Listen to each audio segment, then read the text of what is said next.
你轻点儿，想疼死老子！我照顾大伯整整8年，2次大手术，所有医药费、生活费全是我一人承担。他的3个亲生儿子8年不闻不问，分文不出，直到今天老家祖屋征收，大伯收到了360万的补偿款。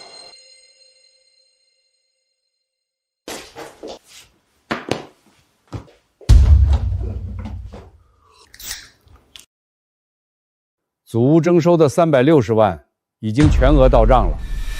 爸，您可算熬出头了，这么多年辛苦您了。我们兄弟仨就盼着这天，能让您好好享享福。爸，您是不知道我这些年多难呀！孩子马上上学了，学费、生活费压得我喘不过气，我天天睡不着觉。爸，我创业刚起步，处处都要花钱，到处求人看脸色。我们兄弟仨就靠您拉一把了，您最疼我们了。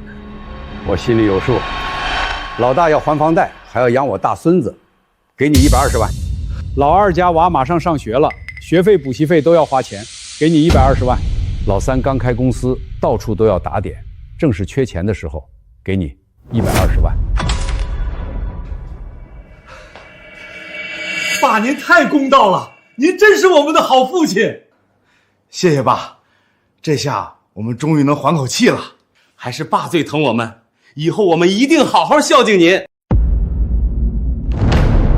大伯，这8年，端屎端尿是我，花钱出力是我。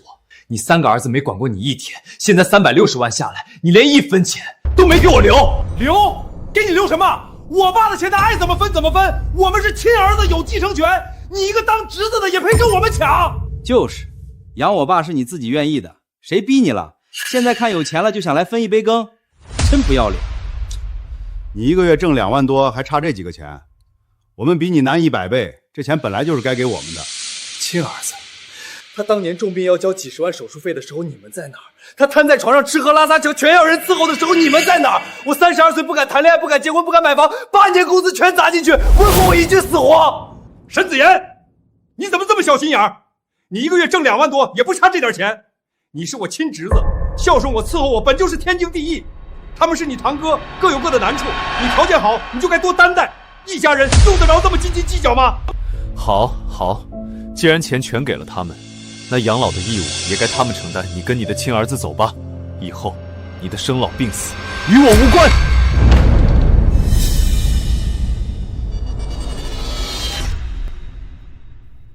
沈子言，你说的这叫什么话？我是你亲大伯，你爸走得早，我就是你半个爹。我不住你让我住哪儿去？他们3个是我儿子，但他们各有各的家庭压力，哪有时间照顾我？我不能去拖累他们。你年轻，有房有稳定收入，你养我不是天经地义吗？我在你这住了8年，你现在说赶我走就赶我走，传出去别人怎么看你？你这叫忘恩负义，你这叫弃养长辈，你这叫不孝。他说腿好就回乡下，腿好了又说冷清，心安而听住了8年，从合租小房换到这套88平的2居室。他要抽好烟，喝好酒，穿好衣，我这些年的工资全花在了他身上。今年32了，谈了2年的女朋友，就因为家里住着大伯，一直不敢结婚。我以为这是亲情，可今天才知道，原来我在他眼里就是个免费的养老工具。那3个8年不管他的亲儿子，才是他的心肝宝贝。8年，我掏心掏肺换来一句天经地义，你心里从来只有你的亲儿子，从来没有我这个侄子。既然如此，我为什么还要养你？好你个沈子言，翅膀硬了是不是？我告诉你，我就赖在你这儿了，我哪儿也不去，你赶我一个试试。我现在就打电话把全村亲戚所有长辈全部叫来，我让他们都看看你是怎么对待秦大伯的。我要让你在城里，让你在我彻底身败名裂。我告诉你沈子言，你必须得好好养着我爸，不养我们就闹到你公司去，闹到女朋友家去，让所有人都知道你是个白眼狼。要是敢不管我爸，我就跟你没完，看谁丢人丢得起。直到这一刻，我才算真正看清你们一家人的罪。少给我们整这些没用的，今天你不养也得养，不然我现在就给你们公司领导打电话，把你不孝的事儿捅到全公司都知道。我是你亲大伯，你就得养我老，这是天经地义，你到哪儿说都没理。行吧，我认了。大伯，你就继续住我这儿吧。这才对嘛，早这么懂事不就完了？非要跟我们对着干，自讨苦吃。就是早这样多好，非逼我们动粗。不过我话说在前头，之前这8年，你们本来也没管过大伯，以后也别来插手我怎么照顾他，省得到时候你们挑3拣4的，大家都麻烦。废话，我们哪有空管他那些破事儿？不然当初也不会送你这儿来。你愿意管你就管，我们才不管呢。就是管他的闲事干什么？你想怎么照顾就怎么照顾，我们绝对不来插手。你只要把老爷子伺候舒服了就行。放心放心，我们以后都不来掺和，省得你又说我们挑事儿。正好，我这2天烟抽完了，你明天记得给我买2条软中华回来，要上次那种特供的。哈哈，也给你大哥我带2条。再怎么说，我也是你大哥，你都升主管了，还没孝敬过了呢。行，我知道了。好了，子明，你快去买点好肉好酒来做顿饭，我们今天要好好庆祝一下，全部拿回来。你们以为我真怕吗？我只是不气要把你们猎 A 吃进去的，我会让你们统统吐出来，该付的代价1分都别想少。好戏才刚刚开始。对了，子言啊，中午别整那些破家常菜糊弄我了，去买只帝王，买点大虾鲍鱼做海鲜宴，再拿瓶飞天茅台，我跟你几个堂哥喝2杯，再烧2斤进口大果车厘子，我给我儿子带点回去。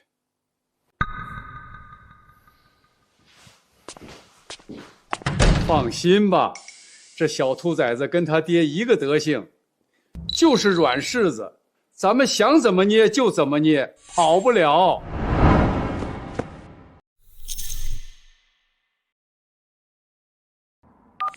张律师想咨询一件事，我大伯360万征收款全给了3个亲儿子，可他的儿子们8年没尽过1分赡养义务，我能不能以他们遗弃老人为由起诉要回这笔钱？好，我会把所有铁证一一坐实。这360万，还有我8年垫付的所有开销，我要让他们连本带利，1分不少，全部吐出来。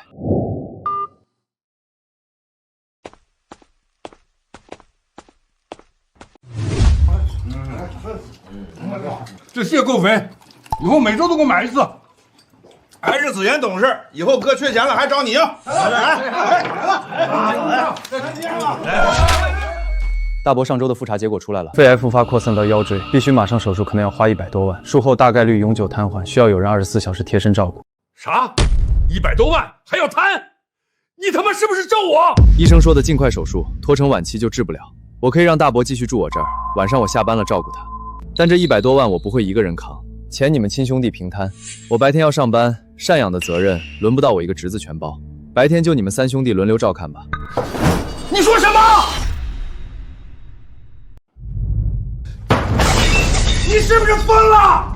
我爸8年一直都是你在管，凭什么现在让我们接这要命的烂摊子？这根本就是无底洞，手术、化疗、吃药康复，还有24小时贴身伺候，往后的10几年都是拖累啊！我们都要养家糊口，哪有精力和钱耗？这事我们管不起。沈子言，之前说的好好的，一直由你照看我爸，怎么现在一出大事你就想反悔甩锅？我不管，我是你大伯，你就得对我负责到底。我身子硬朗的时候你抢着养，现在重病要花钱你就想撒手，门儿都没有。100多万瘫痪伺候全是你的事儿，跟我3个儿子半毛钱关系没有。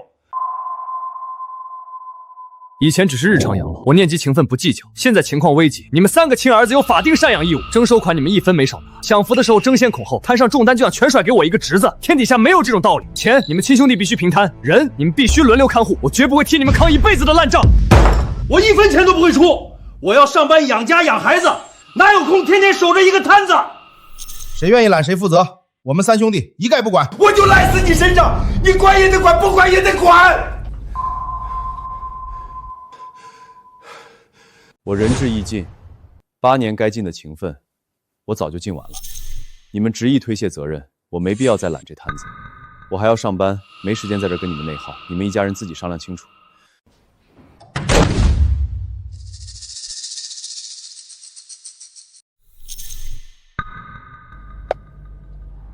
鱼儿，终于上钩了。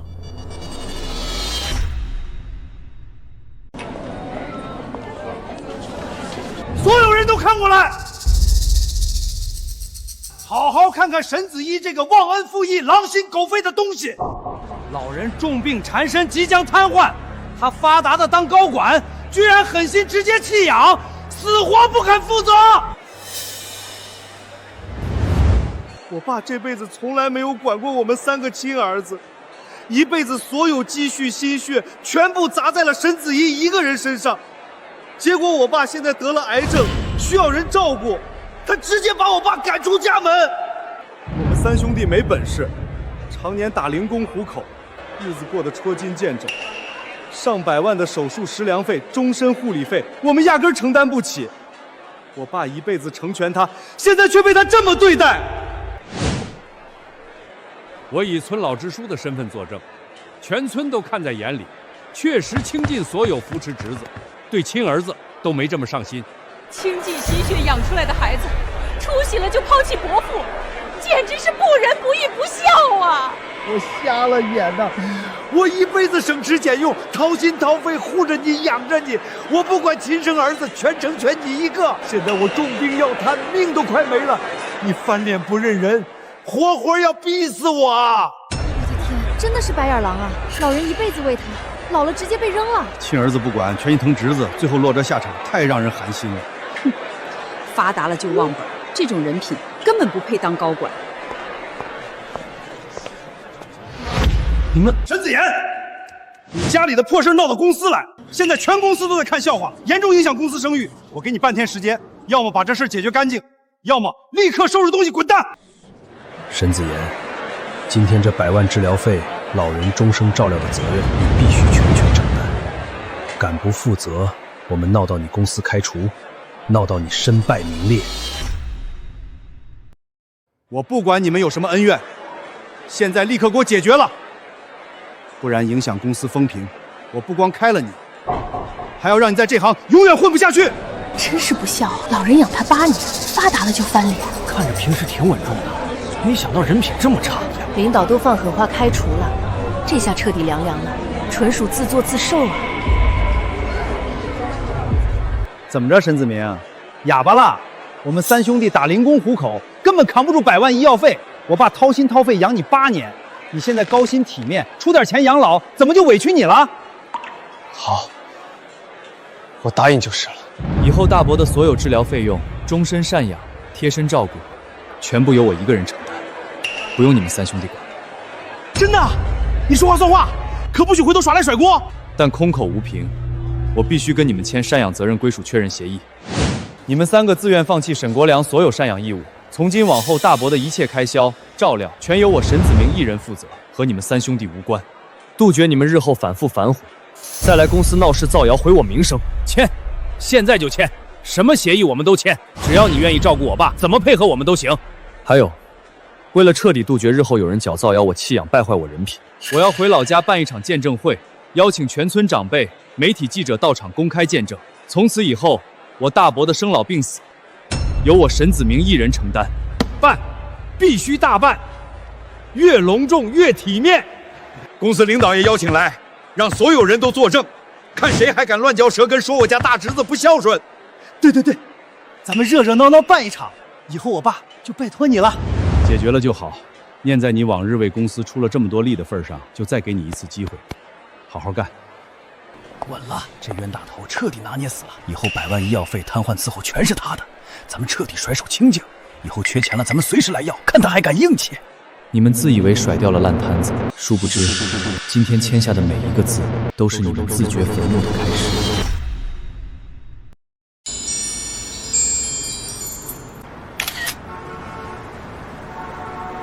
老子拆迁暴富了！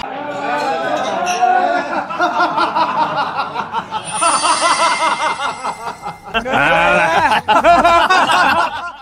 所有证据完整闭环。你们刚签的协议里，他们自愿放弃赡养义农，等同于同步放弃继承权，加上他们8年零付出，你独自承担所有赡养支出的凭证。官司打起来，他们必输。等明天的见证会把律师函当众交在他们手上，我要让他们在最嚣张的时候，从云端摔进地狱。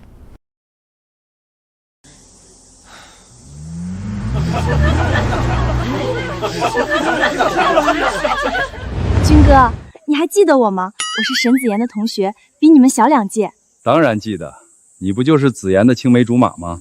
林婉妹妹，谁不知道？建军哥现在真是飞黄腾达呀！这3辆豪车加起来得100多万吧，太气派了。哟，堂弟挺勤快啊，还专门推着我爸过来，辛苦你了啊！以前念书我还觉得你靠谱有出息，现在看来真是我眼瞎。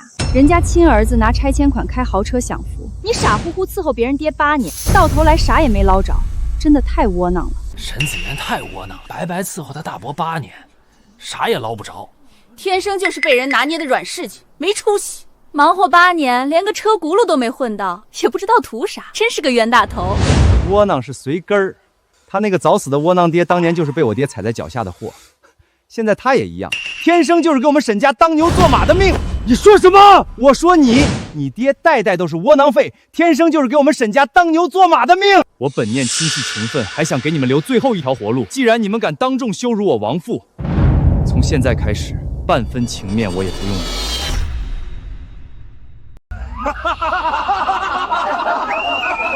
不留情面，沈子阳，你吓唬谁呢？就你现在这处境，你有资格跟我们谈情面？今天全村人、媒体记者、你公司领导全部在场，协议早就签死了。我爸的养老这辈子都是你的事儿。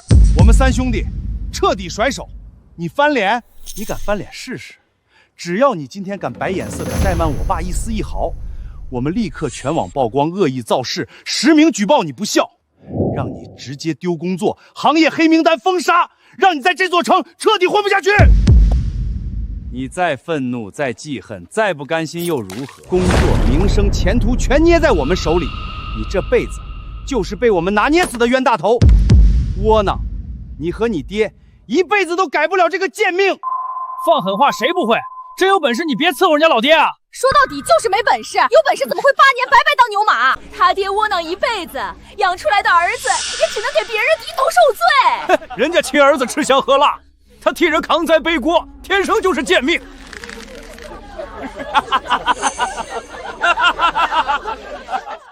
当初幸好没选你，没跟着你窝囊一辈子。人穷志短，爹窝囊儿没用，真是一点不假。村长带着记者和领导来了。沈子言，今日全村父老、媒体以公司领导全员见证，此前你签下赡养责任归属确认协议，自愿全权承担沈国芳老人余生所有生老病死、医疗开销、日常照料一切大小全责，与沈家3兄弟再无关联。现在你当众再确认一遍，往后沈国华一切事宜全权由你一人负责，你确定吗？我确定，往后沈国良老人所有生老病死、医疗开销、日常照料，全部由我沈子言一人全权承担。算你识相，我就知道你不敢不养我。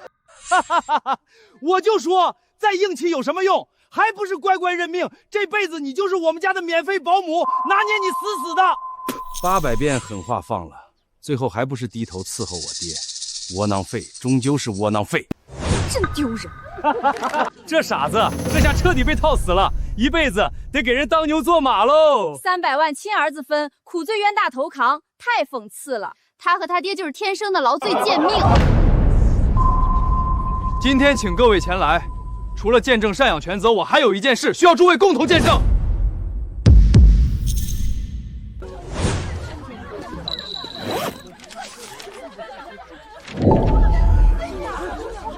整整8年，沈国良老人2次大病手术费、常年吃药开销、日常衣食住行、住院24小时陪护，全部由我一人全额承担。8年时间，沈家3位亲儿子零出钱、零发力、零陪护、零尽孝。我问你们一句，我说的这些，你们认不认？是又怎么样？8年你伺候了又如何？协议白纸黑字签死了，责任归你，义务归你，你翻旧账有屁用？难不成还想让我们给你报销啊？做梦吧你！你是我侄子，伺候我不是应该的，跟我亲儿子算什么账？好，你们当众亲口承认8年弃养，从未尽孝，有全场人见证，足够了。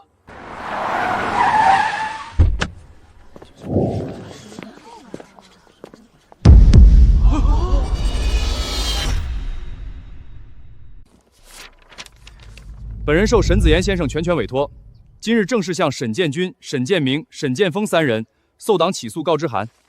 经核实，你们3人已自愿放弃对沈国良老人的全部赡养义务，长达8年未任何赡养责任。根据我国相关法律规定，未尽赡养义务的继承人依法丧失继承权。沈子言先生正式提起诉讼，要求全额追回360万拆迁补偿款，该笔款项依法由沈子言先生一人继承。放屁！那是我的钱，我乐意给我亲儿子，凭什么要回去？不可能，绝对不可能！我们是亲儿子，家产本来就是我们的，凭什么？骗人！这是你伪造的，我们从来没有说过放弃继承权。你阴我们，沈子言，你阴我们！凭你们亲笔签署自愿按手印的赡养协议，协议中明确约定，自愿放弃赡养义务，等同于自愿永久放弃沈国良名下全部财产继承。协议已经生效，请3位在3日内退还全部的360万款项。逾期未退，我方将正式向法院提起诉讼，同时申请财产保全，冻结3位名下所有银行账户。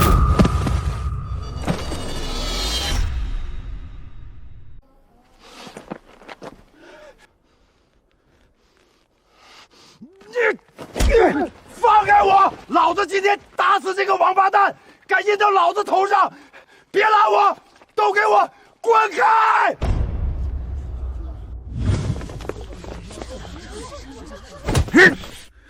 你居然敢算计我爸的拆迁款，还敢告我们！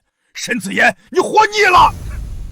我劝你赶紧把诉状撤了，不然老子让你这辈子都不好过。协议不算数，老子不认！一切都不算数，那是我们沈家的钱，跟你半点关系没有，你一分也别想碰。协议是你们4人亲笔签字，自愿按手印，全程录像完整颓存。刚才你们当众承认，8年里从未赡养，从未照顾过亲生父亲，录音录像全部清晰可查，白纸黑字，铁证如山。这场官司，你们必输无疑。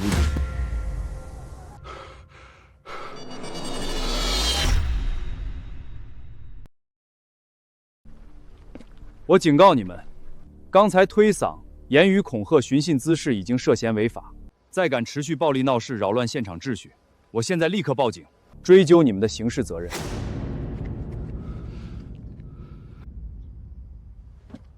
子言啊，我从小待你如亲骨肉，掏心掏肺疼你护你，你怎么能这么狠心，设死局坑我们，非要毁了我们一家子？子言，我们是血脉至亲，一家人打断骨头连着筋，你怎么能这么冷血，专门算计自家人？我们就是一辈子种地的农民，没读过多少书，不懂什么合同套路，我们哪里晓得签个字就是放弃继承权？从头到尾，全是你早就算计好的圈套。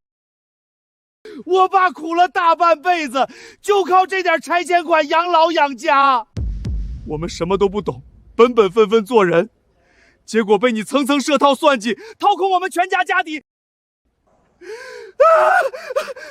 现在我们一无所有，全家彻底没活路了。乡亲们都给我们评评理呀！我家娃今年刚上高中，本来指望这钱交学费娶媳妇，现在被他算计走了，我娃连学都上不起了。我们一家子老实巴交的，从来没跟人红过脸。今天被亲侄子逼到绝路，求各位父老乡亲给我们做主啊！我老婆昨天还跟我闹离婚，说拿不到钱就带着娃跑，我们家现在是家破人亡啊！都是沈子言害的。大家都看看啊，这个沈子言心机深沉，城府恐怖，早就精心布好陷阱，专门算计大伯一辈子的血汗钱，为了区钱财，不择手段坑害至亲，简直冷血无情，忘恩负义。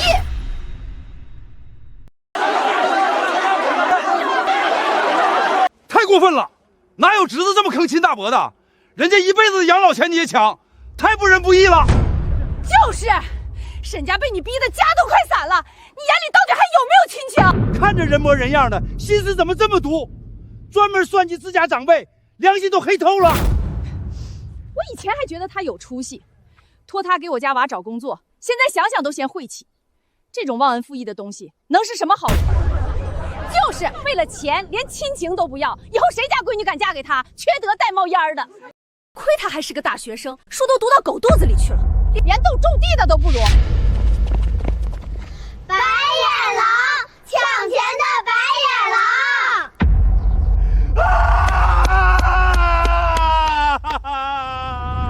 狼！懂法律有什么用？没良心，坑害人，一辈子都抬不起头。快把钱还给沈家大伯，赶紧滚出我们村儿！我们村不欢迎你这种狼心狗肺的东西。对，让村长把他从族谱里除名。我们沈家村没这种后辈。也就是说，你们全程不知情，完全是被对方设套欺骗签字的是吗？家里现在生活困难，濒临破碎，全部是因为这笔款项被算计导致的吗？是，我们真是走投无路了。沈先生，请问你真的设计套路亲大伯的拆迁款吗？你对此有什么要解释的？你照顾大伯8年，是不是早就预谋好了今天谋夺家产？你不怕受到道德的谴责吗？有村民说要去你单位举报你，你会怎么处理后续影响？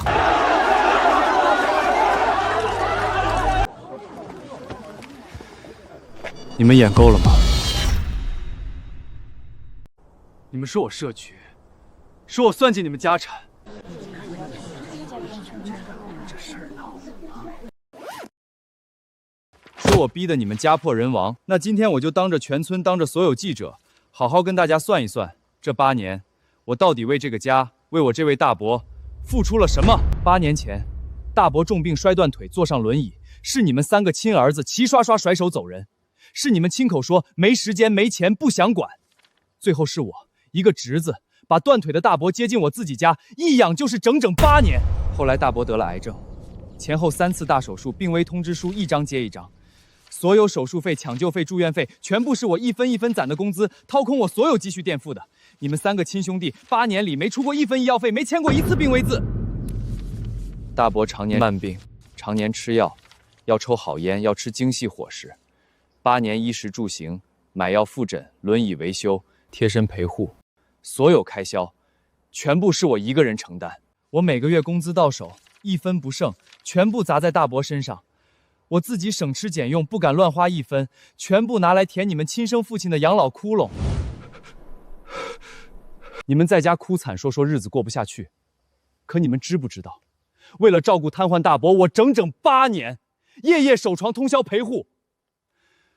我不敢出差，不敢远行，不敢断人，不敢放松。我谈了多年的女朋友，就因为家里常年躺着一个重病老人。我常年无休照顾，掏空积蓄顾家整整8年，我连婚都结不了。我牺牲我的青春、我的存款、我的工作机会、我的婚姻，替你们3个亲儿子尽了整整8年的赡养孝道。你们现在反过来卖惨演戏，颠倒黑白，说我设局，说我冷血，说我算计家产，到底是谁冷血？是谁自私？是谁当了8年甩手掌柜，现在坐享其成，还要倒打一耙？8年赡养，8年付出，8年牺牲，全部有据可查，有单可证。真正被算计、被辜负、被掏空8年的人，是我，不是你们。我从来没想要过大伯家半分财产，我今天站在这里，就是想要拿回属于我自己的东西，想为自己讨回一个公道。我呸！合着我们都被你们一家子当枪使了，拿我们的同情心当垫脚石，欺负人家老实人，是不是？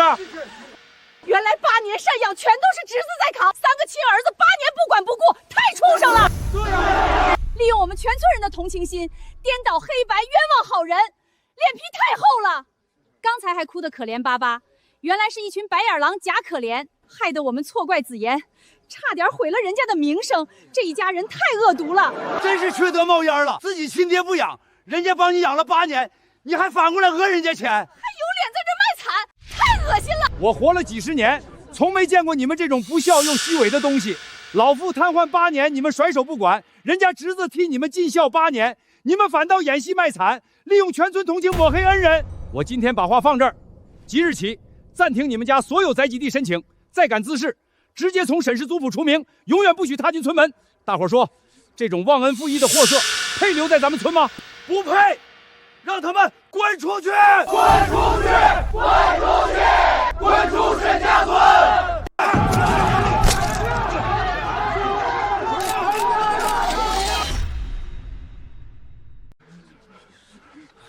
是他非要让我们那么干的，主意都是他出的，是他让我们卖惨诬陷陈子言，闹到他单位要钱的，跟我没关系啊！放你娘的狗屁！当初分钱的时候你抢着要，现在出事了就想全推给我，全是他们俩的主意，我从头到尾都是被他们逼着来的。分钱我拿的最少，凭啥现在要我跟着一起背锅？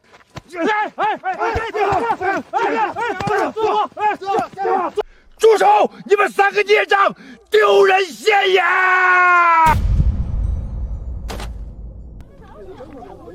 我的天，亲兄弟当场互撕，真是一窝烂到底的白眼狼！活该，自作自受，骗人卖惨，颠倒黑白，这回彻底翻车喽！真是一群废物！本来以为攀上沈建军能捞点好处，结果这么不中用，差点连累我一起幸败名裂。还好我跑得快。想跑？刚才煽动全村抹黑子颜，带头颠倒黑白的就是你，你跟他们就是一伙的，别想脚底抹油溜之大吉！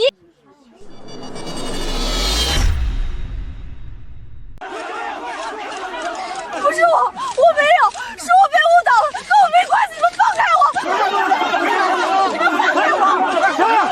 你少装无辜！刚才就是你带头煽动全村，颠倒黑白，抹黑子颜。最会搬弄是非的就是你，帮着恶人冤枉好人，现在想摘干净，晚了！墙头草两头倒，心眼歹毒，今天必须给子妍道歉。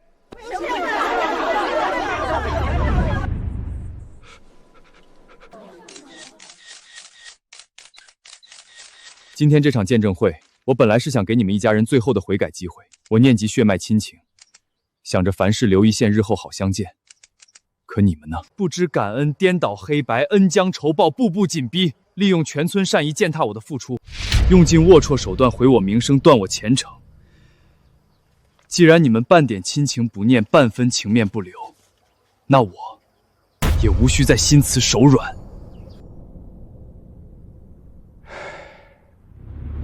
我在此明确表态，大伯的养老、治疗、起居，我依旧全权负责。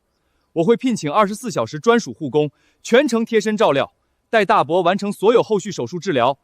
人我尽到极致，但你们三兄弟私自侵占、违规私分的每一笔钱款，一分一毫都别想私吞。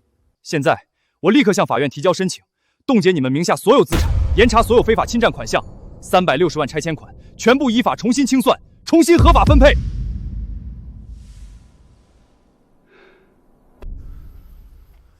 亲情已断，恩义已绝，所有是非对错，公道法理，咱们法庭见。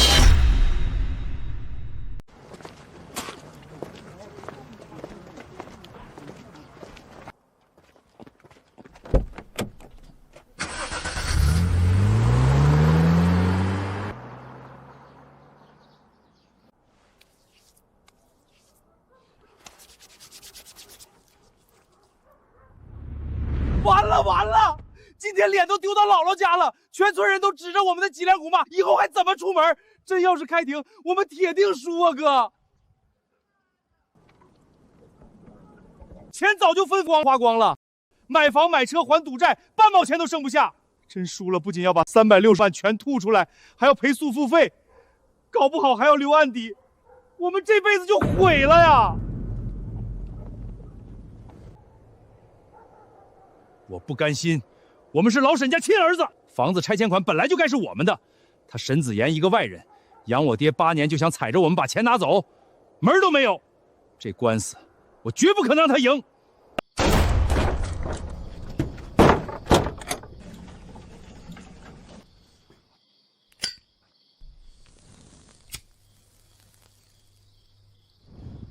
真打官司，情理证据我们一样不占。正面硬刚必死无疑，但我们能玩阴的。啥办法？哥，你快说！只要能翻盘，我全都配合。沈子妍证据再多又如何？我爸始终站我们这边。他不是大肆宣扬养了我爸8年吗？那我们就将计就计，对外反咬。他8年赡养全是做表面戏，私底下虐待瘫痪老人，克扣伙食，动手伤人。明天我去县医院找熟人开带真公章的假伤情鉴定，你们俩重金买通老护工，让他出庭作伪证，我们再拍惨状视频炒全网热搜，直接定死他！虐待长辈、谋夺拆迁款的白眼狼，全网网暴，舆论压死他，逼公司开除他。他耗不起，拖不住，最后只能乖乖撤诉，求我们私了。这招太绝了，明的玩不过，玩脏的，他根本不是对手。没错，他想要公道，我们就毁他名声；他想要前途，我们就断他前程。就这么定，明天立刻动手，给我爸伪造外伤痕迹，做戏做全套。这一次，我必须把沈子言彻底搞臭，彻底搞垮。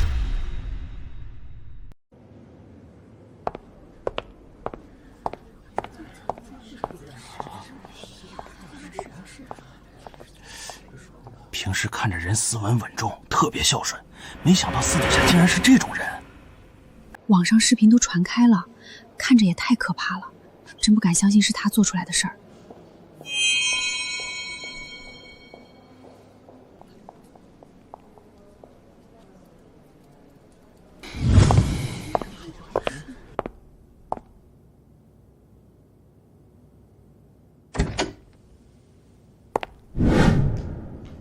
领导，您找我。沈子言，你先不用工作了，从现在开始，公司对你强制停职，即刻生效。停职？为什么？我近期工作没有任何失误，也没有违规记录。你自己看，现在全网都炸了，你已经彻底火了。你的私人丑闻、道德争议已经严重波及公司声誉，无数客户、网友在私信、评论区声讨我们。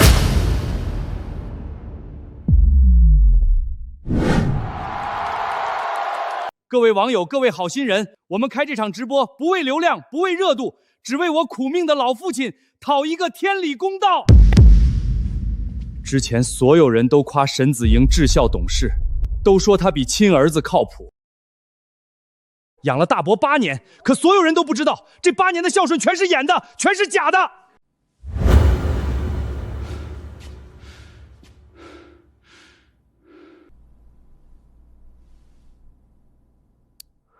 你个老不死的，再不知好歹，看我怎么揍你！我爸多次癌症大手术，身子早就弱不禁风。沈子言人前装进心善养老，人后寒冬断暖，可口餐食，让重病体弱的老人常年啃冷馒头，挨冻受祸。大家看这些旧伤，8年日积月累，全是沈子言虐待留下的证据。我爸的腿更是被他打残，终生困在轮椅上。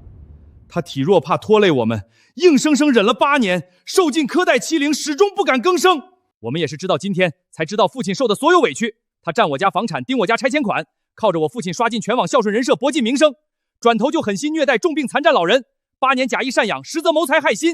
他就是披着孝衣忘恩负义，只为独吞360万的白眼狼。沈子言，你个白眼狼，360万拆迁款你就敢独吞？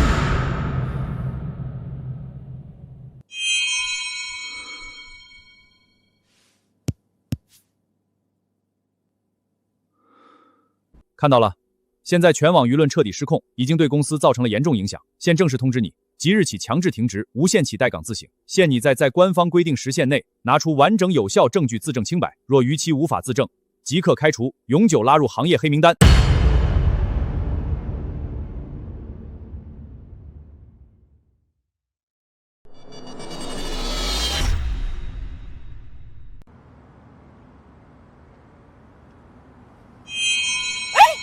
不是那个虐待老人的沈子言吗？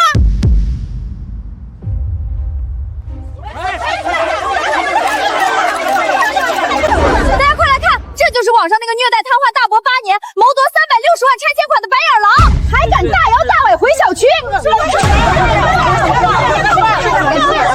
你还有脸回来？心肠这么黑，也不怕遭报应？虐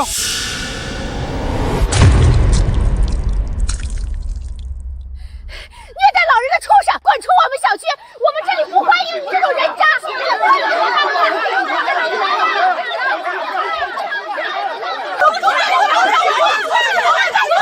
家人们，我现在就在虐老白眼狼沈子言的小区门口，看看他这副样子，真是知人知面不知心啊！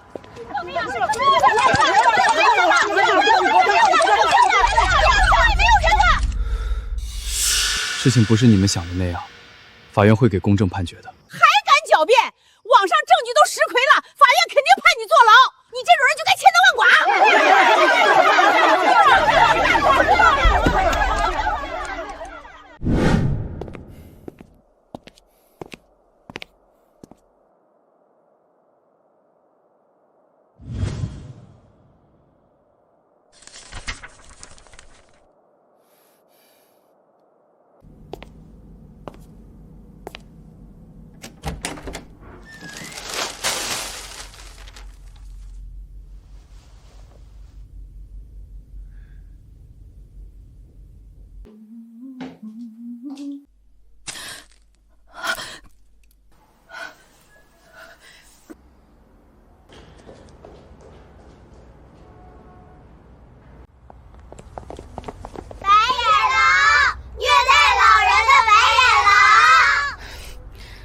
以后离这种坏人远点，知道吗？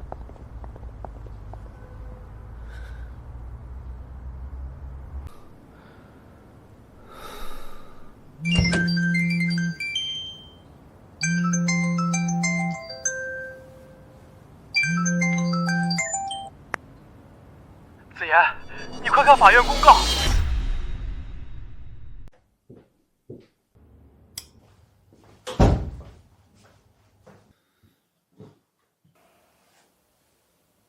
沈子言虐待被赡养人、侵占他人财产一案将于3日后公开庭审，全程网络直播。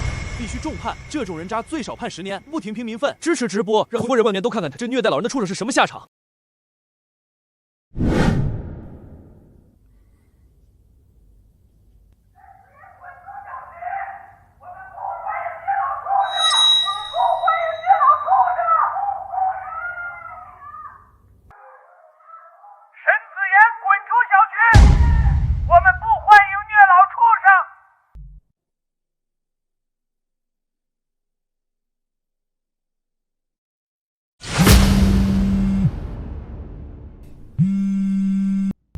你怎么不去死？虐待长辈丧尽天良，就该坠入地狱。开庭那天，我们全都去法院门口堵你，让你无处藏身。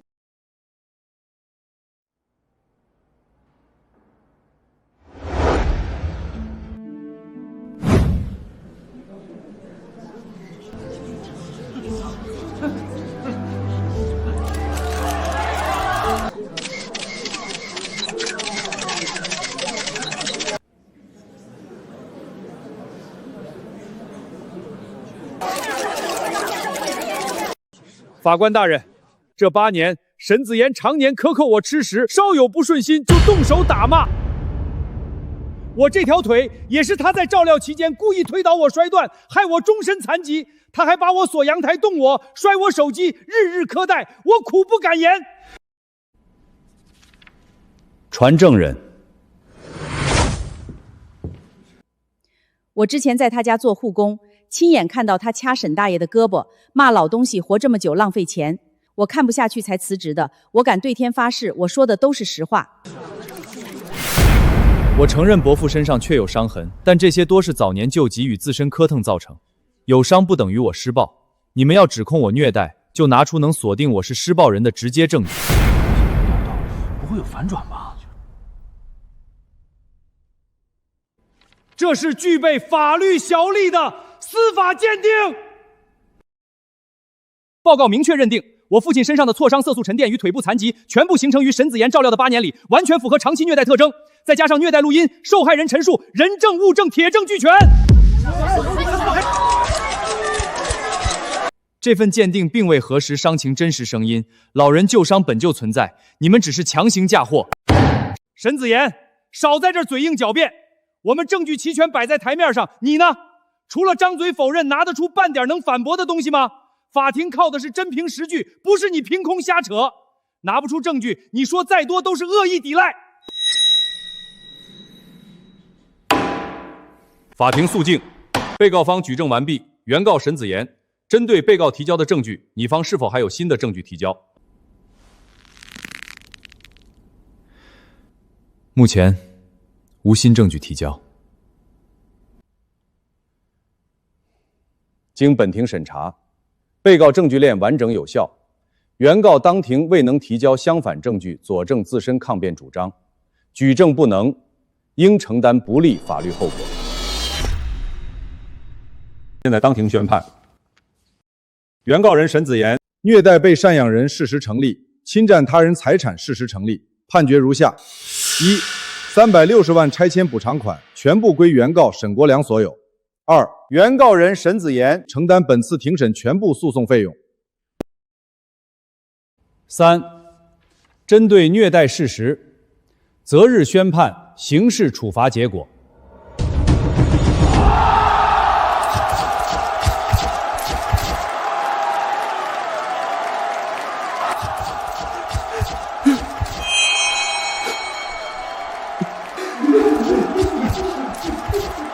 谢谢法官，谢谢广大网友为我们父子做主，公道自在人心。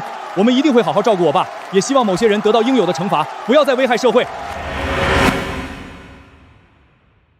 跟我们斗，你还嫩了点儿，等着蹲大牢吧你！8年免费保姆当到最后成了街上囚，笑死个人！听见没？360万全是我们哥仨的，你这8年工资全砸我爸身上，到头来钱没捞着，工作也丢了，还要留案底蹲大牢，这免费保姆当的真值啊！子言啊，不是大伯不帮你，是你自己心术不正。你进去好好改造，出来啊，大伯还认你这个侄子。子言，认栽吧！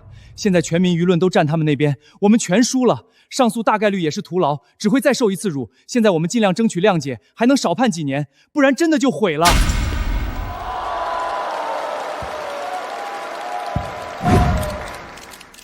我不服。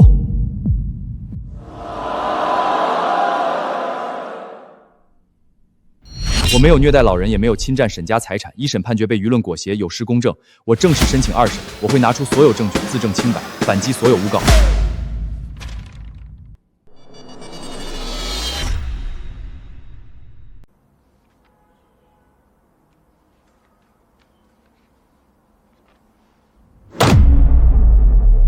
那小兔崽子居然还敢上诉，真以为自己翻得了天？2审咱们再补点证据，直接把他钉死在虐老的耻辱状上，我就不信按不死他。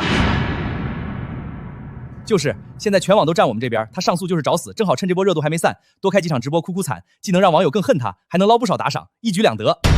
昨天第1场直播，打赏加带土特产的佣金，直接赚了20万，比咱们干3年活赚的都多，这钱来的也太容易了。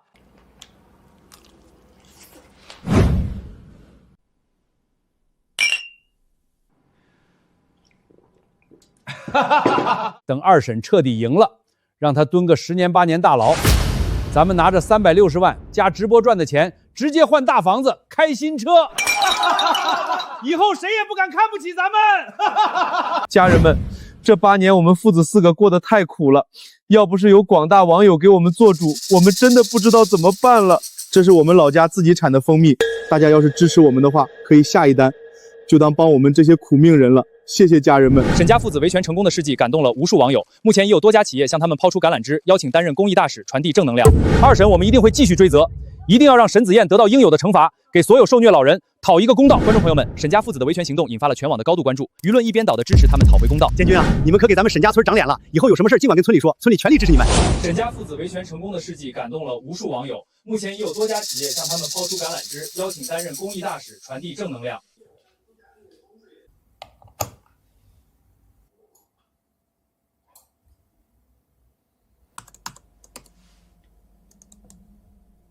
所有泼到我身上的脏水，抢走的东西，加诸的冤屈，我会连本带利，一一清算。哥，昨天那场直播打赏加带货又赚了18万，现在粉丝都喊我们是反虐老英雄，好多商家找我们代言，钱赚不完啊！建军啊，跟你说个事儿。天助我也！那小子上诉的时候申请了法院上门勘测伤情，下周一法院要上门复核我爸的伤情，要确认伤势是不是长期虐待留下的旧疾。要是核验通过，咱们反攻的50万精神损失费稳拿，还能彻底坐实他虐老的罪名。那还等什么？咱们把救急诱发出来，现场看着越严重，鉴定就越稳。行，我配合。这几天故意少吃饭，熬着不睡，再多用下刺激性药膏，把油腿和身上的老毛病都勾出来。只要法官看着我这病一直没好，那小子就翻不了盘。等赔偿款到手，咱们立马去三亚逍遥。所有人都以为我现在在急着自证清白，所有人都以为我会陷入无休止的自证陷阱，被舆论、被判决、被流言耗死，但他们都错了。真正的翻盘，从来不是自证无罪。与其到处找证据证明我没做过，不如让他们自己把罪证递到我手里。贪心，就是他们给自己挖的第一个坑。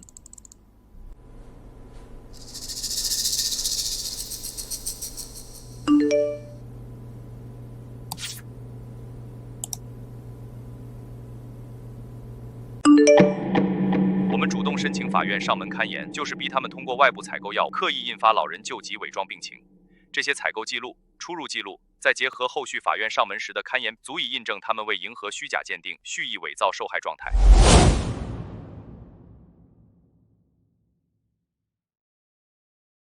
这只是第一张底牌，你们买通护工、伪造鉴定、虚假诉讼的每一步证据，我都会一张张攒齐。现在笑得越狂，等我把所有证据甩在法庭上的时候，你们就摔得越惨。不急，我们慢慢玩。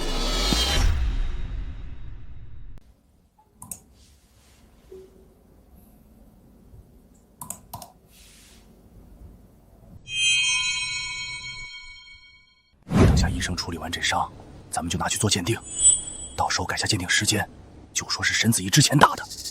爸，你这几下往台阶上磕的真值，等拿到钱，我给你买200克的大金链子戴。咱们这波赚翻了。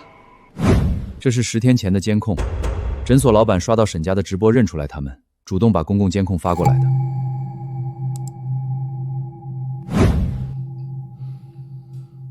这条视频他们对外说是3年前拍的，证明你长期苛待老人。我找了专业机构做了检测，视频里的电视播的是今年才上的新综艺，视频原数据的创建时间被人为篡改过，实际拍摄时间就是一审开庭前1周，实锤是摆拍造假。还有最核心的伤情鉴定漏洞，我托人找到了鉴定中心的原始存档存根，他们提交给法院的版本把15到30天新伤篡改成了7、8年陈旧性存伤，公章是真的，但内容被改了。这个存根盖了官方档案章，直接能锤死他们篡改证据的核心轨迹。所有证据链已经完全闭环了，没有任何漏洞。开庭当庭提交，一审判决必翻。沈家父子4个加上作伪证的护模、诬告陷害、虚假诉讼、伪造证据数罪并罚，2审咱稳赢了。让他们多蹦跶几天，现在有多嚣张，到时候摔的就有多狠。欠了我的，我要他们连本带利一起还。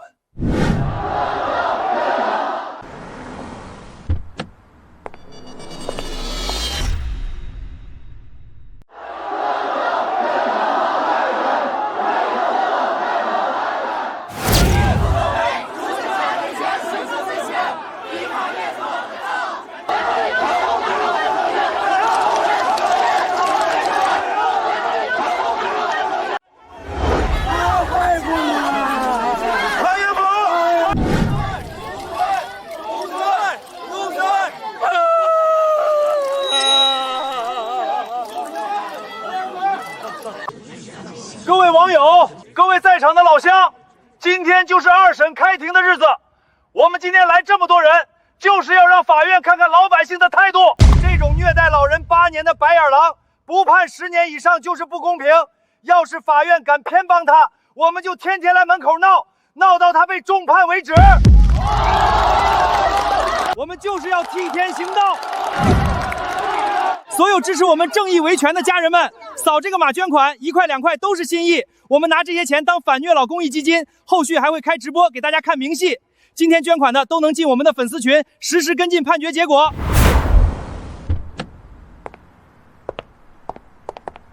沈子言来了，虐老犯来了。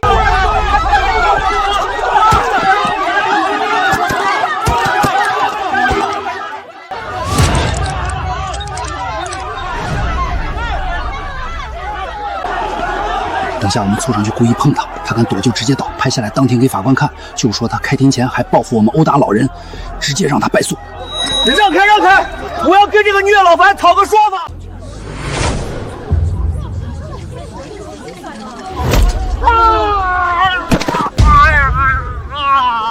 打人了，沈子明打人了，他当庭报复我们啊！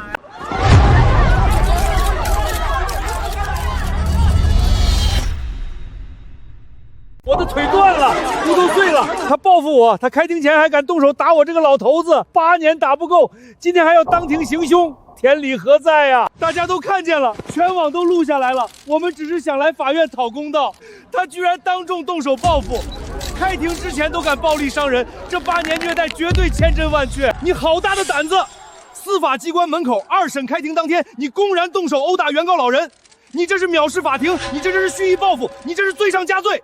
今天就算法官想帮你，全网几百万友也绝不答应。所有在场乡亲，所有直播间家人看清楚，这就是沈子言的真面目，人前4分体面，人后凶狠暴虐。1审输了怀恨在心，2审开庭之前当众暴力报复受害老人，这已经不是简单的虐老了，这是恶性行凶，挑衅大众，太嚣张了！当庭行凶，必须重判，严惩到底。大家不要被误导，刚刚是对方主动碰瓷冲撞。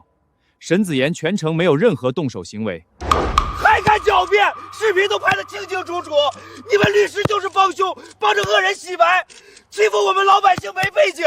我们父子维权太难了，被他欺负8年，今天讨公道，还要被他打，被他污蔑碰瓷。今天要是不给我们一个说法，我们就躺在法院门口死给你们看。我现在把话放这里，想和解可以。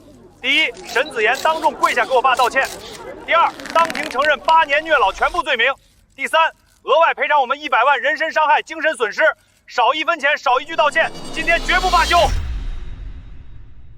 听见没有？跪啊！现在给我爸磕3个响头，我还能少要你50万赔偿，不然等下进了法庭，你不仅要赔100万，还要蹲10年大牢。你的房子、存款全得判给我们，到时候你连住的地方都没有，哭都没地方哭去。跪一下怎么了啊？你都照顾我爸8年了，给他跪一下当尽孝了呗，又不会少块肉，这么倔干什么？别给脸不要脸啊！现在跪我们还能饶你点，不然让你全家都跟着你丢脸，让你爸妈在地下都抬不起头。跪下道歉，严惩虐老犯。你们靠碰瓷造假、舆论活挟逼我下跪认错，笃定我百口莫辩，必输无疑。但你们今日施加的每一次羞辱，每一次构陷，未来都会变定死你们的罪证。我绝不跪，绝不认，绝不妥协。法庭之上，我必翻盘。请双方当事人立刻停止喧哗，2审庭审即将开始，请原被告双方马上进入法庭，所有争议请在庭审过程中依法陈述。你死定了！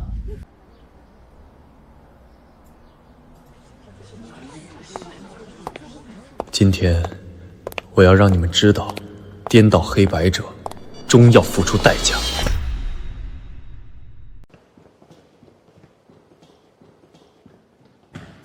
子言，等一等。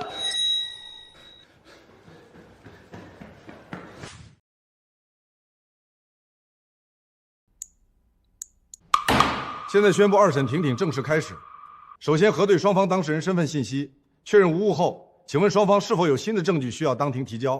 法官，我们没有新证据，但是之前提交的所有证据已经完全坐实被告虐老、侵占财产的事实。我们请求法院维持1审判决，驳回原告上诉请求，从严从重判处。法官，除了前几日提交的完整证据链之外，我这边还要临时补充提交一份核心辅助材料。我翻了一整晚村部的老档案仓库，才找到这封你父母当年留下的遗物。赶在开庭前坐了2个小时公交过来的，必须亲手交到你手里。你现在就看。村长，这套祖宅从始至终都是你母亲的独有私人财产。你父母走的时候你太小，村里就让沈国良暂时帮你代管房子，保管手续，说白了就是暂住。也就是说，他从来都不是房子的主人。我到今天才知道，沈家父子费尽心机造谣栽赃、伪造伤口、碰瓷闹事，全网污蔑，不惜毁掉我的人生，践踏我的尊严，拼死争抢不究的360万拆迁巨款，从头到尾都跟他们没有半毛钱关系。他们耗尽一切争来争去，抢的从来都只是完完全全只属于我一个人的东西。请原告提交新证据。我原本只想安安静静打这场民事官司，自证清白，拿回我8年付出该得的公道。念着亲戚情分，我本不想把事做绝，可直到今天我才彻底醒了。占我的房，花我的钱，还要毁我名声，让我失去一切。你们的贪早就没了底线。既然你们不念亲情，不择手段，那我就换个玩法。我要你们为自己做过的事付出血的代价。法官，我申请撤回本次上诉，所有诉讼请求全部撤销。子言，你疯了！哈哈，听见没？他怂了，他知道自己虐老的事瞒不住，怕坐牢，怕到直接撤诉了。我就说他是心虚，之前还装的义正辞严，现在露馅了吧？小兔崽子，跟我斗，你还嫩了点儿。果然是理亏了，不然好好的官司为什么要撤？看来之前网上这是怕查出来要坐牢，赶紧撤诉想私了吧？你确定要撤回上诉？本案是2审终审，你现在撤诉，此前1审判决立生效，后续没有任何上诉的余地，你想清楚了？我确定。现查明，原告沈子言撤怀上诉的申请符合法律规定，本院予以准许。本案按原告撤诉处理，1审判决生效，现在闭庭。子言，你到底怎么想的啊？我们稳赢的官司，你撤诉干嘛呀？因为从现在起，这早已不是普通的民事纠纷，而是一桩彻头彻尾的刑事案件。沈先生您好，我们是省台民生说法栏目的，想邀请您和您父亲做一期反虐老的专题直播，到时候我们会联动全平台推流，预估观看量能破千万，后续的公益广告、直播打赏、带货佣金全归你们。佣金全归我们？要是能把沈子妍也请到直播现场，让他当众给您父亲道歉认错，流量还能翻3倍。后续的商业合作，我们全帮您对接。听见没？只要把沈子妍绑到直播上，让他当众认错，咱们就彻底火了，能大赚一笔，估计比拆迁款还多。这好事哪儿找去啊？等下我们就去找沈子妍，让他跟我们上直播。到时候直播上我们使劲卖惨，再逼他给我们打个200万的赔偿欠条，他要敢不签，就让全国观众都骂死他。虐待长辈这种事儿，岂能轻易放过？沈老先生，您干脆反过来起诉他，追究他的刑事责任，绝不能纵容这种恶行，必须让他受到法律制裁，给所有不孝之人敲个警钟。大家别激动，别激动。不管怎么说，子妍他都是我亲侄子，是我看着长大的孩子。年轻人犯点错很正常，我愿意给他一次改过自新的机会，就不追究他的刑事责任了。我爸就是太心软了，都被欺负成这样了，还想着给侄子留后路。要是换了别人，早就告到他倾家荡产了。正好栏目组要做一个反虐老的公益直播，我打算带着子妍参加，拿这事儿当典型，警醒世人，恪守孝道，善待长辈，也算给子妍一个认错的机会。子妍，你说呢？去直播，必须去，当众道歉，当众认错反省，也算是给大家做个警示，别再执迷不悟了。你要是还有点良心，就去直播给沈大爷认错，不然我们就天天堵你公司。好，我去。既然你们执意要把场面闹到全网皆知，那我便如你们所愿。这场直播根本不是我认错道歉的地方，而是我当众审判你们的舞台。你们精心搭起的戏台，最后崩塌的只会是你们自己。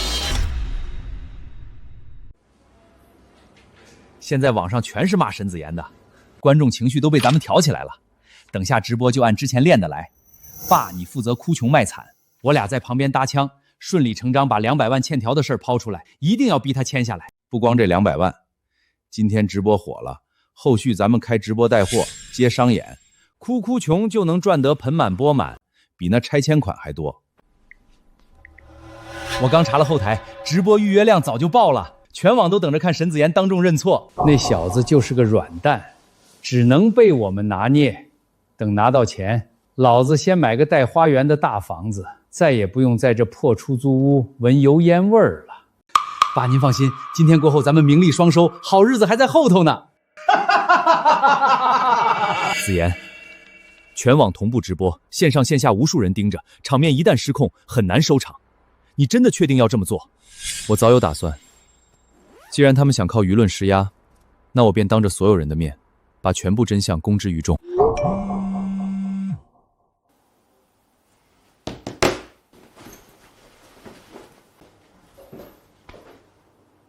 时间不早了，我们出发。你看今天那个虐老的直播没？就是那个侄子把大伯虐待了8年的，真不是个东西，白读了那么多年书。这种人怎么不去死啊？虐待老人还有脸活在世上？等下直播我必须骂死他。你说现在的年轻人怎么这么没良心？大伯养他那么多年，他还虐待人家，换我直接打断他的腿。今日上午10点，备受关注的沈某虐老案当事人将做客省台直播公开道歉。我们也在这里呼吁所有年轻人引以为教，恪守孝道，善待长辈。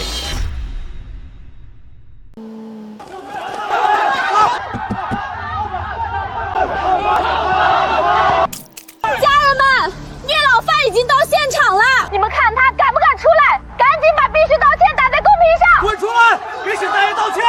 你这种人不配活在世上。要不咱们走后门吧，这也太乱了。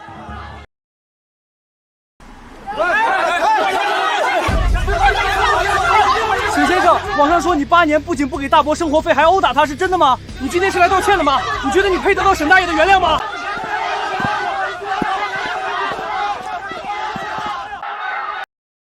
你们看这个虐待老人的畜生，跟咱们还是一个村的，真丢人！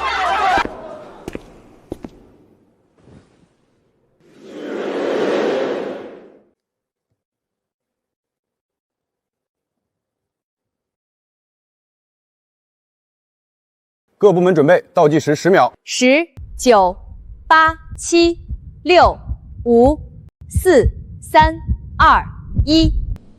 各位观众朋友们，大家好，欢迎收看本期《民生说法》反虐老公益专题直播。今天我们请到当事人沈老先生亲身讲述这8年的经历。老人家，您受委屈了。今天您尽管把心里的苦，这8年遭受的一切都说出来。我这8年过的根本不是人过的日子啊！寒冬逼我用冷水洗衣，双手冻得溃烂，常年吃不饱饿肚子，稍有不顺他心意就对我打骂羞辱。我这条残腿就是被他狠心推倒摔废的。我辛辛苦苦养大他，到头来竟养出这么一个忘恩负义的白眼狼。我一把年纪，半身不遂，没劳动力，没依靠，只能任由他拿捏欺负。我这8年都不知道怎么熬过来的呀！今天我们不求别的，就要求他当着全国观众的面给我爸下跪道歉，并且赔偿我们200万精神损失费，这是他欠我们的。若不是今天栏目组出面，我爸这辈子的委屈都没地方说。他就是看我爸祖宅拆了有360万，想把钱全吞了，还要饿死我爸。太不是人了，连老人医药费都不给交，简直畜生不如，必须坐牢。沈子言跪下道歉，给老人家赔罪。沈子言，沈老先生一家的控诉有证据佐证，全场和全网都听得真切。面对虐老指责与老人的血泪控诉，你还有什么要辩解的？我无需辩驳。你们此刻的愤怒、指责、唾骂，看似站在道义一方，实则早已被精心编织的苦情戏裹挟。他们利用大众对弱者的怜悯，消费人们的善良，用眼泪伪装委屈，用伤痕编造苦难，靠着肆意煽动的情绪颠倒黑白，构陷栽赃。今天我手中的这些铁证，就是撕开这场骗局的利刃。是非对错，就让真相当众定论。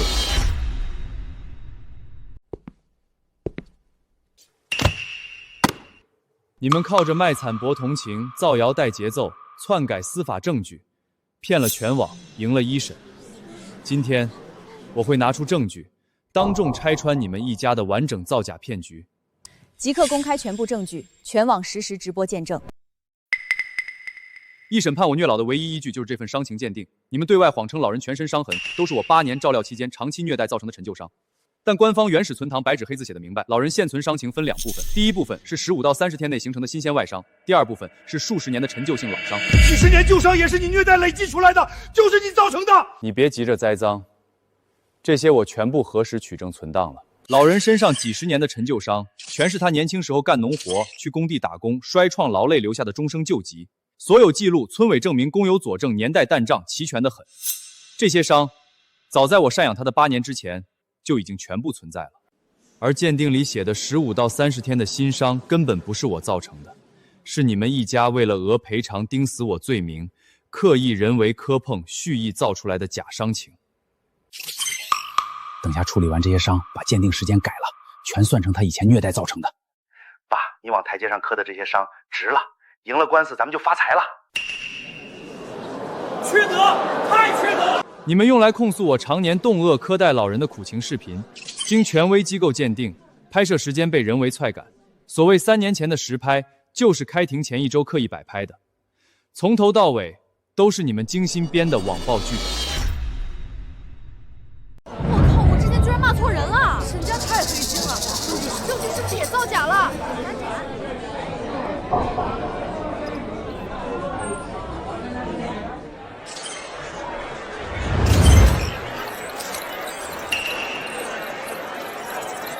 我申请法院上门复核伤情，你们心里有鬼。为了援助假鉴定，你们故意让老人节食、熬夜，用药物刺激身体，人为诱发旧疾反复，故意演出身患重病、常年受虐的假象。法院上门看到的惨状，不是我虐待的后遗症，是你们短期刻意折腾、演戏造假的结果。几十年误工旧伤与我无关，近期人为新伤是你们自造，病情反复是你们药物诱发。苦情视频是你们摆拍，鉴定文书是你们恶意篡改。为了360万拆迁款，你们联手演了一场8年虐老的大戏，栽赃陷害日夜照料伯父的人。你们今天所有的泪水与委屈，从头到尾全是骗局。你胡说！你血口喷人！都是你伪造的！你为了逃赡养责任，什么都编得出来。你们以为这就是全部真相？真正的清算还远远没有结束。你们别信他的鬼话，那些证据都是他拼出来骗人的。我实打实被他虐待了8年，我这一身病，受过的冻，挨过的饿，能有假？他要是真孝顺，我能落得半身不遂的下场？各位观众网友们，我爸老实了一辈子，从来没说过谎。他一把年纪拖着病体赶来直播对峙，凭的就是实打实的委屈。他找再多假证据，也抹不掉我爸8年受的苦。他就是想洗白自己，大家不要相信他。每家赡养老人8年，老人能一身是伤，他就是仗着年轻会造假，欺负我爸残疾年迈。求大家别被他骗了。说实话，老人看着真的太可怜了。老人哭的也太真实了，证据不会是伪造的吧？8年啊，如果真没虐待，老人怎么会这么恨他？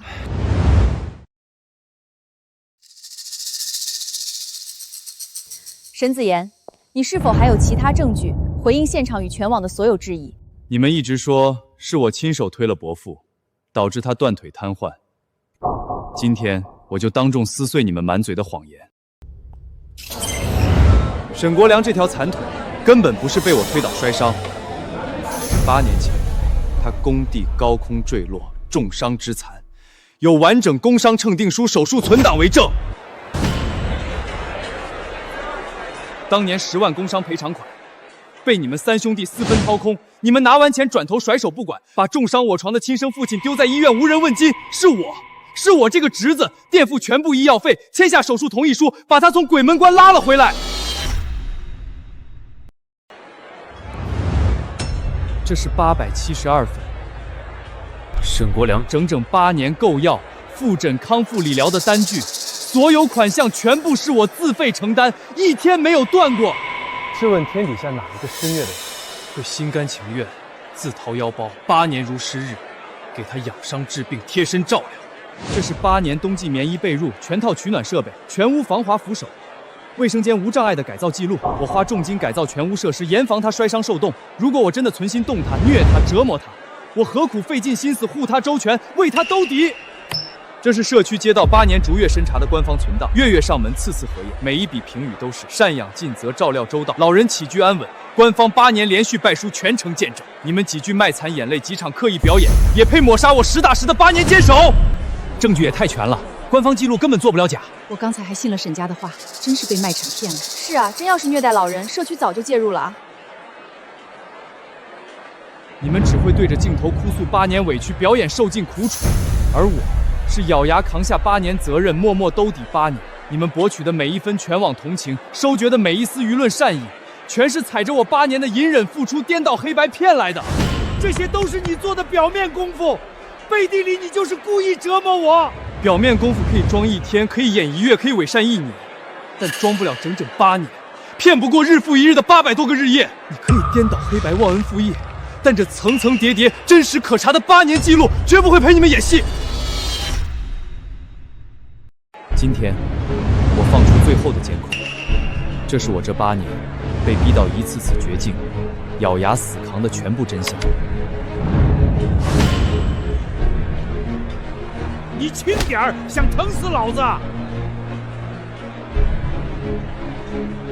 陈子言，我们分手吧。再等等，你再陪我撑一段时间，我一定会好起来的，我一定会还清挚爱。怎么撑？你把我们结婚攒的12万全部都拿来给你大伯做手术了，他3个儿子管都不管，现在身无分文，一身负债，身边还拖着重病瘫痪的大伯，你拿什么娶我？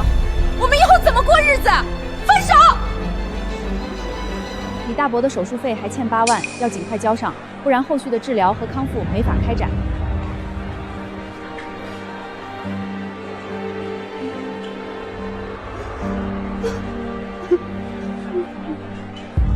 大伯，你放心，不管我多难，你的手术费我一定给你凑齐，我绝对不会丢下你不管。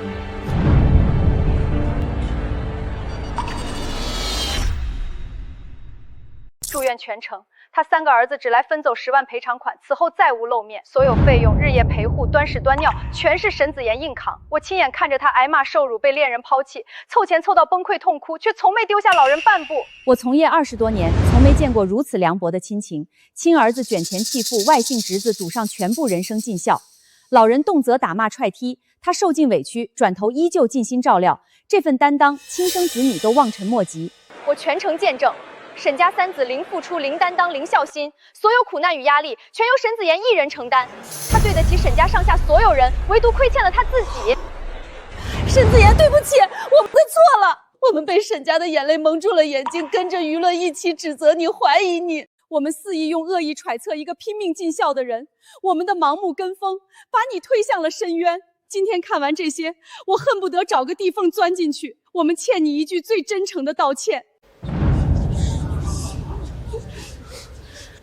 沈家父子，你们还要不要脸？拿完赔偿款对父亲不管不顾，任由侄子倾尽一切替你们尽孝，转头还要倒打一耙，污蔑恩人虐待老人。你们披着亲情的外衣，干着最肮脏龌龊的勾当，简直狼心狗肺。我们被你们精心编排的戏骗了，错把豺狼当成弱者，把隐忍的好人当成恶人。我们之前对你的每一句指责，都是在往你心上捅刀子，真的对不起。8年忍辱负重，赌上爱情积蓄人生去照顾一个毫无感恩之心的老人。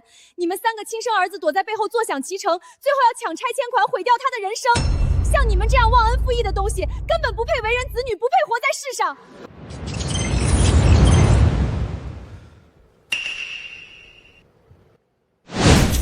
够了！你这么清白，这么委屈，证据这么全，那你2审为什么要撤诉？你没罪，为什么不敢让法院判？你就是心有鬼，你就是想私吞我们家拆迁款。沈子妍先生，我相信这也是现在所有人都想问的问题。你明明手握全部铁证，明明可以当庭彻底洗冤，胜诉翻盘，那你2审为什么选择撤诉？沈国良、沈家军、沈建明、沈建峰，我们接到报警，你们4人涉嫌非法侵占巨额私人财产，以及捏造事实诽谤、伪造证据诈借等多重罪名。现在依法传唤你们4人配合调查，请跟我们走一趟。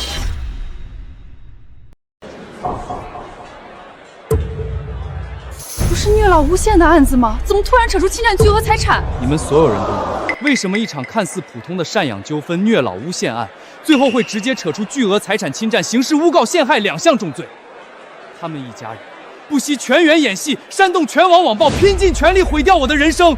他们所有的恶毒操作，所有的颠倒黑白，最初的目的都是为了彻底吞掉那360万拆迁巨款。一开始，我和所有人一样，以为这笔拆迁款真的是大伯的祖宅资产。我委托律师起诉，我所求的仅仅只是拿回我8年所有垫付的钱，所有的付出，拿回我应得的那份补偿。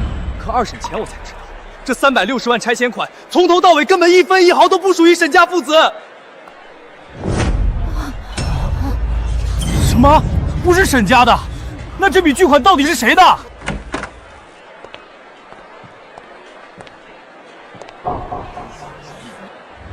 各位，我今天带来了这套祖宅全套的原始存档。这套赔付360万的拆迁祖宅，产权、遗产、归属权，100%属于沈子妍已故生母的个人婚前财产，和沈国华和沈家3兄弟没有半分关系。既然是沈子妍的遗产，那为什么沈子妍本人不知情？为什么最后拆迁款全部落到大伯一家人手里？ 20年前，沈子妍父母双亡，沈子妍还在上学，沈国良主动找到村委会，以亲伯父身份自愿申请代为托管未成年孤儿的房产与遗产。村委官方备案存档清清楚楚，仅代为看管、代为打理。可沈家一家白白代管房产，坐享多年红利。拆迁巨款到账后，贪心彻底泯灭人性。为了彻底霸占孤儿遗产、洗白侵占行为，他们全家布局，全员作恶。 不惜构陷救命耕人，只为名正言顺吞到这360万巨款。太歹毒了，从头到尾就是一场谋财害命的阴谋。我们被假眼泪骗得团团转，错帮恶人网暴最无辜的孩子，恩将仇报，贪财作恶，丧尽天良。你们所有人都问，我二审手握铁证，完全可以民事胜诉，彻底洗白。为什么偏偏选择臭诉？因为这是一场刑事犯罪。我8年掏心掏肺，端屎端脑，倾尽积蓄，赌上爱情青春。我善待长辈，坚守良知，步步退让。可你们披着亲情外衣，行豺狼恶事。为了吞掉我母亲留给我的唯一遗产，你们伪造证据，颠倒黑白，煽动全网舆论，毁掉我的名声，摧毁我的人生，企图用我的善良成全你们的贪婪。你们以为编造一场虐老变局，网暴我一人，就能洗白你们侵占孤儿巨额遗产的重罪？我今天当众告诉你们，痴心妄想，铁证如山，真相昭雪。你们的所作所为早已跳出民事纠纷范畴，是触犯国家刑法必须坐牢的刑事犯罪。诬告陷害、蓄意诽谤、巨额侵占、蓄意构陷，桩桩件件，证据确凿，罪无可赦。我之前不发声、不爆发，不是懦弱，是我一直在取证，一直在布局，一直在等待真相大白的这一天。从今日起，所有隐忍结束，所有退让终止，情分彻底断绝，罪责全盘清算。等待你们一家4口的，没有和解，没有退路，只有法律最公正、最严厉、最彻底的刑事严惩。你们终将身败名裂，锒铛入狱，一无所有，永世遭唾骂。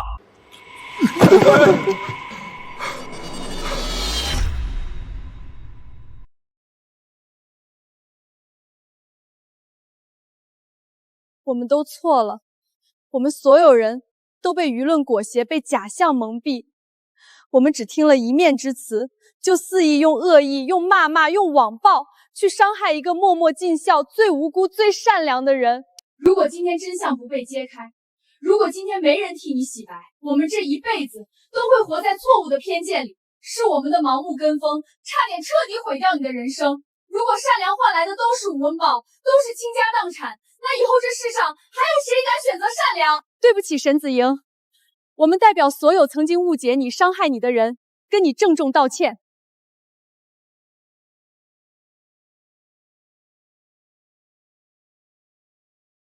沈子言，对不起。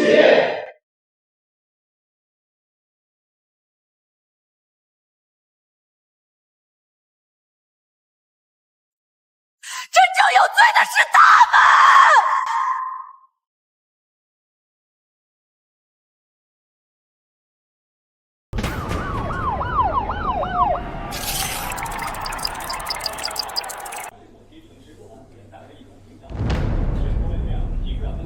沈国良房产几昔日旧闻今日曝光。传授火云的山水，莫有心在世人之斩呀！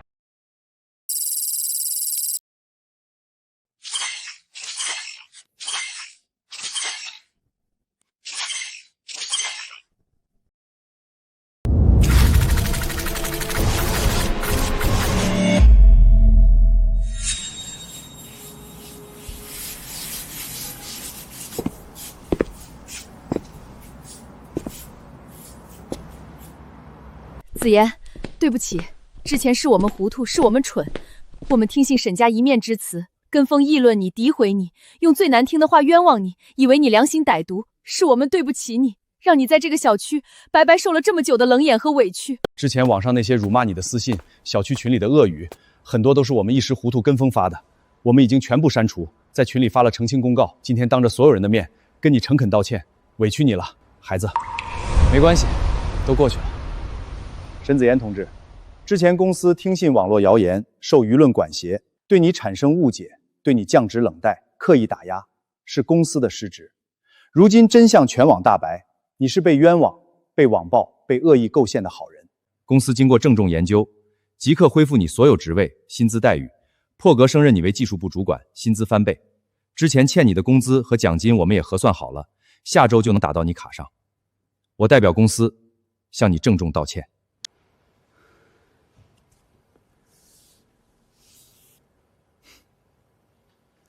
谢谢王总，我会好好干的。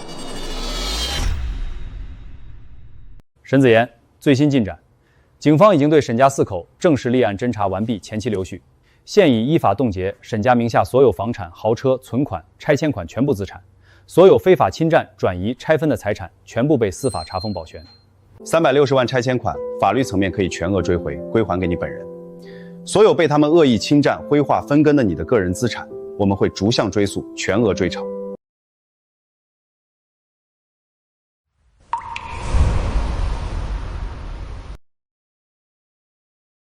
妈，你看到了吗？我们的房子终于能拿回来了。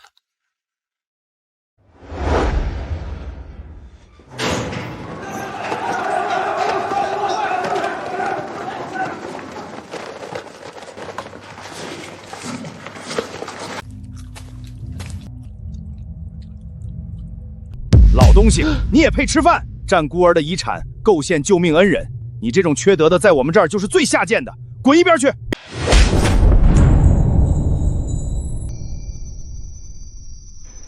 建军、建明、建峰，你们救救爹呀！给爹分一口吃的也行，爹快饿晕了。哥，你别跟这老东西一般见识，我们跟他可不是一伙的。当初吞拆迁款、伪造证据、诬告沈子言，全都是这老东西逼我们干的。他是主谋，我们都是被他胁迫的。就是，这老东西偏心，360万他自己拿了200万，给我们仨每人才分了几十万，我们早就看他不顺眼了。哥，你要是气不顺，随便打，我们绝对不拦着。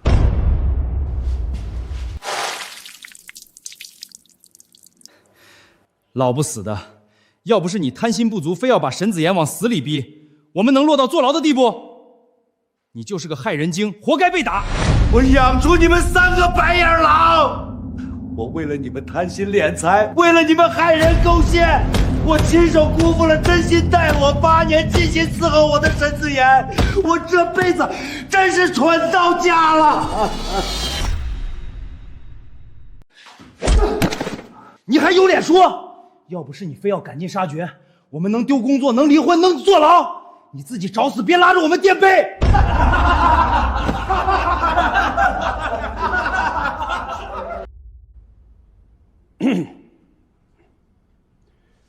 现在宣判，被告人沈国良、沈建军、沈建明、沈建峰犯侵占罪、诬告陷害罪、诽谤罪，事实清楚，证据确凿，依法判处被告人有期徒刑7年。被告人需全额退赔非法侵占的被害人沈子言拆迁款，共计360万元，连带赔偿被害人精神损失费、误工费、还利费，共计48万元。违法所得全部予以没收。活该！这种白眼狼就该把牢底坐穿！吞人家孤儿的遗产还害人家，判7年都轻了。安静，请大家遵守法庭秩序。子言，侄子，大伯知道错了，我不是人，我对不起你。你照顾我8年，端屎端看病买药，我都记在心里呀。你原谅大伯这一次好不好？你给我出个谅解书，让法院给我减点刑好不好？看守所里太苦了，那3个狼心狗肺的儿子天天欺负我，我活不下去了。我以后再也不谈钱了，所有的钱都给你，我以后认你当亲儿子，我养老全靠你了，你救救我好不好？我真的知道错了。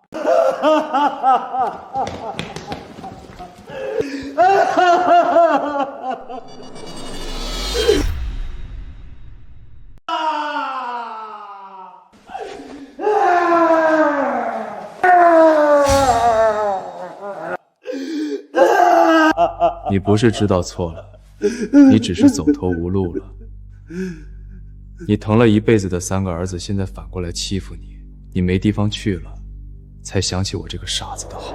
8年，整整8年，我父母双亡，无依无靠，我把你当成世上唯一的至亲长辈，我打工养你，伺候你起居，端屎端尿，出钱治病，倾尽所有积蓄，我掏心掏肺，毫无保留，把我所有的善意，所有的真心全都给了你。可你是怎么对我的？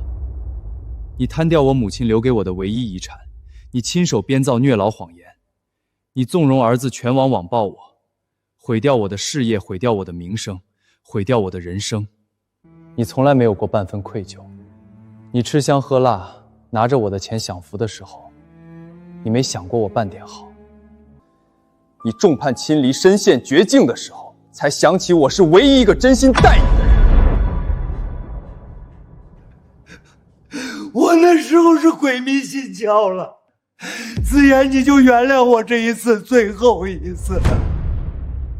我可以善良，但我绝不廉价；我可以释怀，但我绝不原谅。你的牢狱之灾，你的众叛亲离，你的下场凄惨，不是我害的，是你自己的贪心、自己的凉薄、自己的恶毒，亲手造成的。我不会给你出谅解书，你犯下的罪必须自己承担。我守我的善良，你受你的恶果，从此你我两清。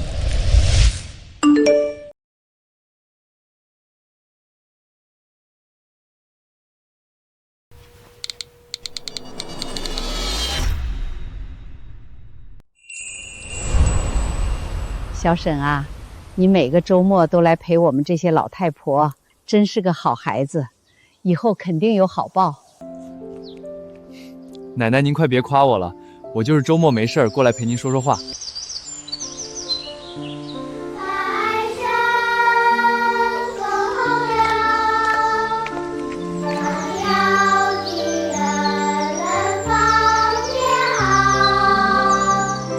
沈先生您好，我们是民生频道的记者，之前您的案子全网都很关注，您曾倾尽8年真心善待亲人，最后却惨遭背叛，被人构陷，被全网网暴，受尽人间恶意。很多网友都想问，经历过这么极致的伤害与背叛，为什么您没有选择憎恨世界，反而依旧愿意持续温暖他人，帮助孤寡老人，坚持释放善意？我经历过极致的恶意，所以我更明白善意有多珍贵。我曾经被辜负过，但我从来不想因为别人的恶毁掉我自己骨子里的善。